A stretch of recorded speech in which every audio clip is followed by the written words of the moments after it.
তোমাদেরও কথা আছে, তোমাদেরও লবচ্চবার কথা আছে। আমাদের লবচ্চবার কথা? এই শুইরের বাচ্চা, তোদের তো বংশ শুধু খারাপ রে, ফাদা কুকুর বেটা। তোমাদের খুব ভালো বংশ, ওই জন্য দুবার তিনবার করে পাটে ভুয়ে ধরা পড়ো, আবার লোকে জেলে বলতে আসো।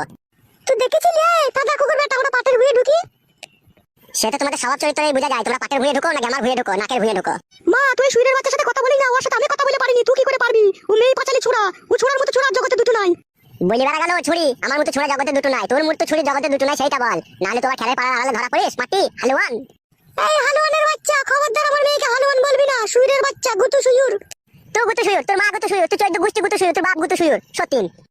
তুই কি বলেছিস তাহলে? তুই কি মাঙ্গে ছড়ালো? সতীনের মতো ঝগড়া করছিল আমার সাথে জিরি বিরি দি। সতীনের মতো আমি ঝগড়া করে নিল, তোরাই করাছি, তোরা দুই মা বিটিতে।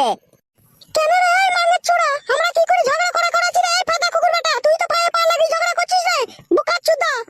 তুই বোকা চুদি দেখ না, তোর মা বোকা চুদি। আরে তুই কি মাঙ্গ করে মাঙ্গে ছড়া? আমি